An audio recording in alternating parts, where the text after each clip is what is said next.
early. Joanne texted me and she goes, "You miss not having your birthday in December?" I'm like, "Yeah, I do." Yeah. I'm like, I miss the I miss the energy, the hype, and I'm hoping next year that we're all live in person. That was like your birthday party. It was epic. It was the summit, but loved it. You'll have to settle on just little old me. I'm happy. You know what? Cafe. I learned once you get past 30, birthdays are just like, what are you doing for your birthday? I'm like, I'm an adult. I'm working. What do you think I'm doing for my birthday? Are you okay, man? Like, that's like the third sad story you've told this morning. No, I'm fine with it. No. I feel like I did find out. So my wife got me one of those salt gun things that kill bugs. Magical. Yeah, highly recommend. Yeah, and her birthday's in a couple of weeks. I'm like, well, for your birthday. And she goes, well, I'm only thinking now because in 2 years we're going to Hawaii. And I was like, what? She goes, yeah, in 2 years we're going to Hawaii for our birthday. For her birthday. And I was like, I should have asked for a lot more. I should have raised that bar because apparently we're going to Hawaii in 2 years. She gets a trip to Hawaii, but you got a really cool bug gun. I got a bug gun, and that thing's magical. Just to say. But that's not why you guys joined us today on the Medicare Cafe. So welcome to the Medicare Cafe. As always, you're joined by your host, Olivia Richardson. And Mike. And today we're talking about old leads because we've been kind of on a lead kick lately, and even Sadie called me out on it. And I know it's very tempting to buy leads, but I want to talk about the leads you already have that are probably sitting there collecting dust, and you're like, what do I do with this crap? So we're going to tell you what to do with that crap today on the cafe. Oh, well, what happened? What? The screen has paused. Okay. What happened? I don't know. Okay. I guess we're good now. Go to his audience view real quick. Make sure we can see. I touched something and I'm sorry. Yeah, we're good. Okay.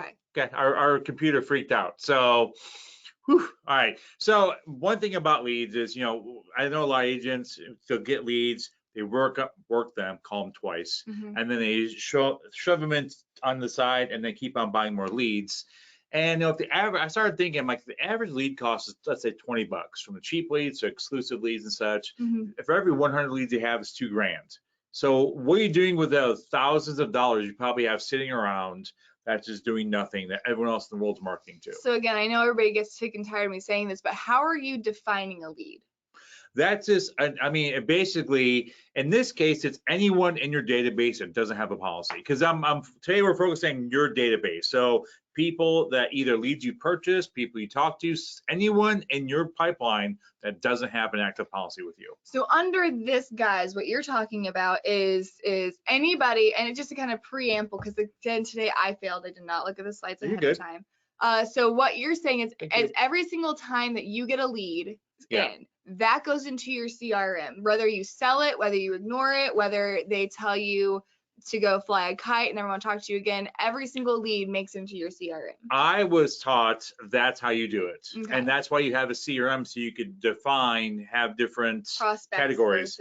Versus prospects. Well, we were taught to do leads, which are, hey, I just got and I haven't done anything with, or we've never had an appointment. I thought prospects were people they had appointments with, but they didn't buy anything. And then actual clients were people that had some sort of active policy with you. And if they lost that policy, they went back to the prospect. Why am I touching things? I'm sorry. I don't know. What's happening? There we go. Yes. So I think, and this is everything I was taught that helped me be successful in the field, was you got to go through that every so often. You got to, go through your prospects and churn up a little bit. And this is one method that worked for me and a lot of agents I know is you take your prospect list and lead list. So this is anyone that doesn't have active policy. I can't. Let's try again. Too many donuts today. Anyone that doesn't have an active policy, so all your leads and prospects, and send them a simple email. And I know if you have a CRM, and I'm curious to know, this is what I was thinking. I was thinking this thought and speaking at the same time. It threw me off. I assume everyone on here does the same thing that we're talking about, is put everyone in your CRM. If you don't, let us know, or if you do, let us know, because that's how I was taught. I don't know if you were taught differently, if leads were separate from your CRM, or if everything was in one pot. I like the one pot idea because you never know when someone's gonna have a need. You want to be there for them when they do. But Because I mean, like, you want to know if you have somebody who didn't buy from you for whatever reason, you want to be able to put why they didn't buy from you. Right. So if that's in your CRM, you're talking to somebody, maybe they were on a Medicare Advantage plan and you couldn't switch them a plan at that time and couldn't make a hospital indemnity sale, what the case may be, I would recommend putting them in your CRM so you have notes on why they didn't buy from you. And that way, if their situation change, you feel like, they at least feel like they already have a relationship with you. Because if 3 years go by, they'll maybe remember you the next time you meet, but it's very possible out of the hundreds of clients between then and now, you don't remember them. No. So a CRM is great for that. Let's see. Our leads never go to CRM. Only current clients are in there, and that's so. Arnie says that's what he does, and again, there's nothing wrong with that. There's no right way to run your business. One universal way, I should say. I like the fact because if something changes in the field, we talked about, if there's a huge rate increase, or if a carrier is leaving the area, and you talk to 30 people in the past 2 years that have that carrier, and now they're going to be left out in the dark.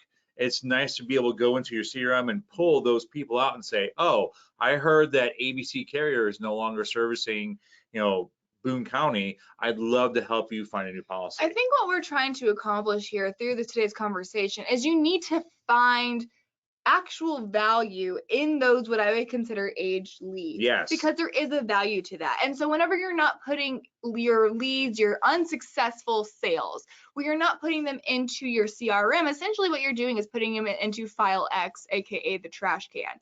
When you're doing that, you're it's all about reprogramming your brain to find value in an aged lead. So what you're suggesting here is these leads you already paid for. Right. They're bought, they're paid for, they're sitting there. What hurts? To shoot them an email, and I love the phrase, you have like your 7 words you hear, do you still need help with your Medicare coverage? Yep. There is no harm in sending them because you've already paid for them. You're getting the most out of it. The very worst case scenario is they see your name, they see your logo, you're helping build familiarity. Yes. That's the worst case scenario. I guess the worst case scenario is somebody calls you back and emails you and threatens to come to your office because you sent them an email. But I don't imagine that's going to happen. That's not a realistic scenario. It's what this process is retraining your brain to find value in an aged lead that you've already paid for, getting the most out of your marketing dollars. 100%. Yeah, there's my 100% for you. There it was. Yeah, so and then when you pull that list, so it may be overwhelming because I know when we started doing this, when I worked for Humana and then after Humana, but I remember being at Humana the first time we did this, there were people that have been there 5, 10 years, and they're pulling thousands of names out of their database, and they're like, oh, I can't, what am I supposed to do with this mass amount of people? And they were like, okay, your job is to send 10 emails a day. So just go through and you literally just email your Medicare coverage, your subject, and you need still help with Medicare coverage, and send. And this would take you what, 15 minutes? Well, I mean, honestly, what you're doing is just copying and pasting. So it should take less than that. I don't recommend sending them in a mass, having the 2 or even blind CCing 50 people on there and sending them all the same thing. Because if somebody accidentally clicks reply all, or if somebody, pushes the wrong button, spam filters pick it up. Spam filters pick it up. So I do it takes a little bit more time, but I do recommend doing it on a one-on-one basis. Is it an excellent tool if you have administrative staff, or even better, if you're bringing on a new agent? Working these types of age, aka failed leads, if you're somebody who is bringing on new agents into your agency, they are, well, I'm not gonna say they're free, they're paid for. They are paid for leads, no harm done. Give that group of people to a new agent and giving them the opportunity to work them because their situation may have changed. And if you have a really good CRM, you may have this automated process do it for you. I know there are CRMs out there, I do believe that if you put them in a certain way in the CRM, you can automate this process for in 3 months, this message goes out. Absolutely. In 6 months, it goes out again. So this is a process. If you don't have a CRM or a very basic CRM that does that, just do it one-on-one or automate your CRM to do so. And Arnie asked a great question. What about if you don't have their email address? How am I going to send them an email? Well, you send them a flyer. Say, hey, you snail mail that thing, and you basically what I've seen agents do is just have a stack of these. You could have just take an afternoon and just fold and shove envelopes, and then take 10 a day, handwrite an address, put a stamp on it, and drop it off. So you do 10 a day, just like you do with your email. Maybe do 15, 20, whatever it is, how many you have, but you can break this up so you're not sending out 300 in one day. Just have a nice steady pace of this. Now, if you're like, how do I get that flyer? Good news. If you go to the Medicare Cafe agent group, there is a template through Canva that you could get this. I changed the picture because it was I have a pro account, and apparently if you don't have a pro account, it watermarks it. So I changed the image so you can see a heart with a stethoscope, no big deal. But you can modify the name, phone number, and email on there, and you can start sending these out. And again, like we were saying, handwritten envelope gets opened. Yeah, with blue ink. Yes. Just a little touch. Senior Marketing Specialist also has a program called AMP, Agent Marketing Portfolio. So if you have one contract with them, you get access to pre-made marketing materials that have been run through our compliance team, but it can have your name, logo, headshot on there. Now, for those of you who've been with us for a while, we talk about leads. Something that Mike and I have preached until we're blue in the face, when it comes to true lead generation, do not make your own piece. Use a mail house like Lead Concepts. Reason for that is because these are way too pretty. This is a different situation. This is not the first time that these people are hearing from you. So this is a situation where you've either met with them, you've talked to them, they've seen your stuff before. What this accomplishes is, again, building that familiarity. So if you have a logo, make sure your logo is everywhere on this piece. And you your put name, it on your there. headshot, exactly. Because what you're trying to do is build that name recognition, build that familiarity with you and your brand. That way, you know, are you going to get a ton of responses right off the bat from this? You could potentially, but what the actual goal here is, again, is to build that familiarity, because familiarity will equal trust, trust will equal sales. Yeah, and if you break it up in such small pieces, I gotta send 10 of these out a day, and you take an afternoon and you jam them in there. Excuse me. Yeah, jam them in there. Guess what? You have a stack of 300, 400, 500, how many you did, and you just take 10, write it out, send. And you do it every day. You get in that automated system with yourself, and before you know it, you send out 500. Yeah. And let's say you get 4 calls. Okay, 4 calls out of 500 sounds horrible, but that's 4 phone calls you haven't got anyway. Oh, for sure. And it costs you printing, it costs you mailing, because you already, again, find value in your old leads. You've already purchased these. You just at this point are getting the absolute most bang for your buck. Yep. Yeah, and like Olivia said, if you're looking to prospect and get new people in your funnel, use a mail house like Lead Concepts. You know, that's how you get the people into your CRM or into your funnel to send this out. Yeah. For your clients that already have policies, this isn't relevant. It's the AMP program, because that's more client facing of, hey, I'm your agent. Let's take it a step further, as opposed to let me become your agent. Big difference there. For sure, for sure. And I don't know your name. I'm sorry. I'm gonna say Izzy, because I can't pronounce that. Is there a time frame that you can email or mail those on age leads to be CMS compliant? Pick me.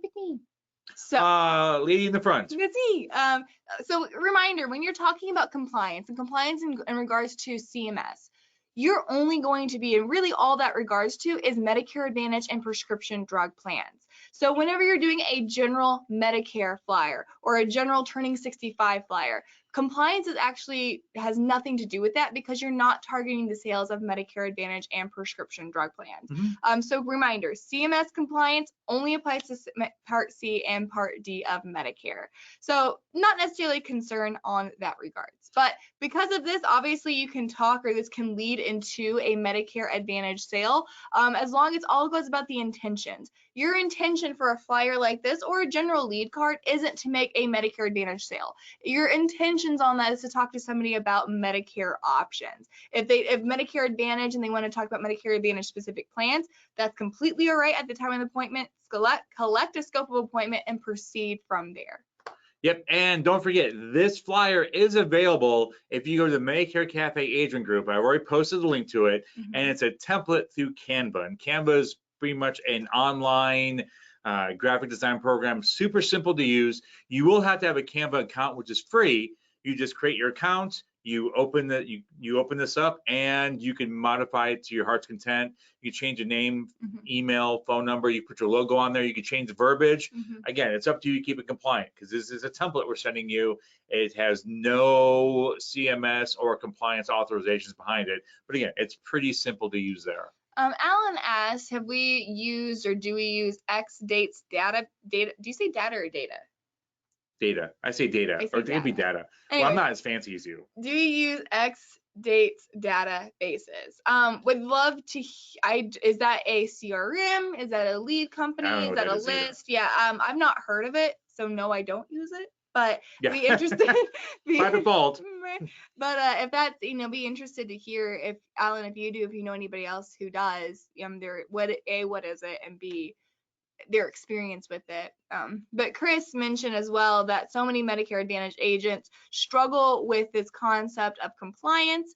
So it's great to hear, the more explanation of that. And again, compliance is such a scary word, but always remember, compliance for CMS specifically, for CMS compliance is only Part C, only Part D. States will have certain compliance, but keep in mind when it comes down to the states, the Department of Insurance, essentially that just goes from cold calling outreach. Some states like Ohio will not allow any type of telephonic solicitation to seniors. That's a very protected demographic.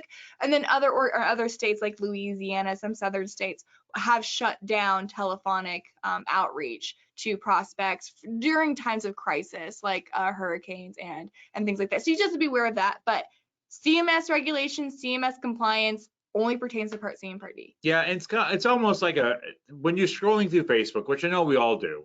You scroll through Facebook and you see that ad for something you've been maybe looking for in the past, or that random ad comes, and you're like, oh, that's interesting, but it hasn't really. It's interesting, but I've only seen it once, so it may not be legit. And you scroll past. If you never see it again, it's out of sight, out of mind. It's when that ad comes up over and over and over, and you're like, oh, I need to do something. This is your version of doing that with your clients and prospects. Send them an email, being active on social media, but also getting stuff in the mail and seeing separate emails come through is gonna start building that. Okay, I saw them on Facebook, I saw it in my mailbox, I saw it in my inbox. There's something happening here. It's starting to capture my attention, because I bought a lot of junk in my time. After seeing repetitive ads on Facebook or Instagram going, ooh, that's kind of neat. I scroll past, ooh, it's still there. Ooh, it's still there. Oh, you know what? I'm going to click and, oh, look at that. I got it in the mail. And I got to explain to my wife. He's the proud owner of steel-toed tennis shoes. And here I come home, and he's holding an Amazon box being like, hun, come inside. I'm going to need you to run over my foot with the tire. Gotta see if these work. I gotta see if they work. What if they don't, though? We didn't get that far. Thank God, because it's like, no, they don't. Now I need emergency room. Because now I got metal shards in my toes. Melody, she's like, same. She got this too. Yep. Did you make someone run over your feet? Because my husband was very upset that I would not run over his foot in my car with his new steel-toed tennis shoes. Yeah. Now, Alan did clarify. He said that basically the dates of when policies will renew or lapse. I haven't used any of those. I just pretty much have done straight leads, not necessarily on the dates. I suppose the information's out there. Is it a lead company, Alan? Is it a lead company that finds policies that are about to lapse or something? I think it's just a way of pulling data. I think it's when you pull data for demographics. I think one of the columns is, policy about ready to expire, which I don't know how they would know that. Yeah, that's HIPAA information, right? No, because it's not an identifier. I mean, they have the name and the policy effective date and policy lapse date. I don't know if that's HIPAA, because you still don't know, like HIPAA would be like you have to have two identifiers who that person is. So like if you have Olivia Richardson and your policy expires, June 1st, I still don't know that's Olivia Richardson that was born on this date and lives at this address and yada, yada, yada. Great. But I know there are also ways around HIPAA. I mean, did you call me Olivia Ahern or Olivia Richardson? Richardson. Okay. I'm sorry, I blacked out for a second. Olivia Richardson, and your policy expires June 1st. I got your right last name. Help. I know you're Richardson.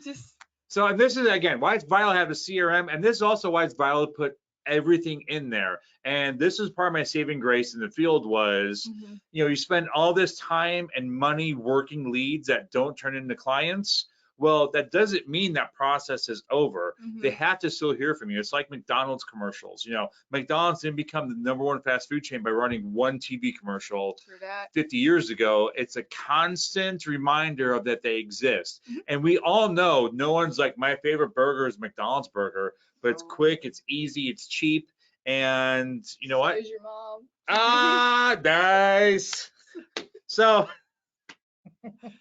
but what you want to do, is. what you want to do is do with the insurance industry what chapstick did in the lip balm industry, what Kleenex did for the facial industry, for the facial tissue industry. You want to have your name be synopsis with insurance. Yes, and let's say it's also vital to have a CRM, because if you have MA clients and you want to sell hospital indemnity, you can have a more finite list. And this is where you get into list segmentation, Mm-hmm. because mass marketing is, I'm going to give the same message to everybody, like a billboard or a TV commercial, where when you have list segmentation, I want to only market to people with Medicare Advantage plans. That message is going to resonate a lot more than someone with a MedSup or with group insurance. Same with anything else. So, you know, that's why you have these finite TV channels. You know, Harley Davidson doesn't advertise that much in Parenting Magazine, as opposed to, you know, Guns and Ammo. Mm-hmm. So you can go after a much more targeted demographic, and your CRM could do the same thing for you. So, you know, if you're doing a HIP campaign, focus on MA clients. If you're doing a DVH campaign in an area where DVH is very rich in a Medicare Advantage plan, I'm going to focus more on my MedSup clients because it's more relevant to them. Chris brings up an excellent point. He says organizing your leads and the past prospects is more topical than ever, as a direct mail is pulling lower and lower products. Let's see, before for Medicare products, and that's right. We saw that a lot this last AEP. If you were using any type of mail drop in order to get you know, mailers during AEP, if you did a mail drop prior to it, you were probably okay. But actually, throughout AEP this year, a lot of our mail houses that we work with really struggled to find the data. It's because, again, typically when you work with a mail carrier, they are exclusive, meaning that if they do a mail drop in one area, they'll wait 6 weeks to do that mail drop again for another agent, another organization. What we're finding due to COVID-19, two things. Number one, you are getting more new agents in this industry than ever before because they lost their previous employment or people retired more or earlier than what they anticipated. We have more new agents here than we ever have before.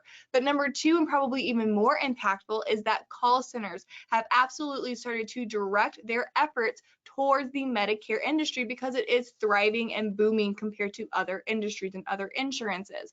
What those call centers do is that they utilize and buy up a lot of the areas for mail houses and for mail orders. So an agent, an individual agency or a smaller agency is having a really hard time getting data or getting leads to come in because those areas have been engulfed by call centers purchasing up those leads.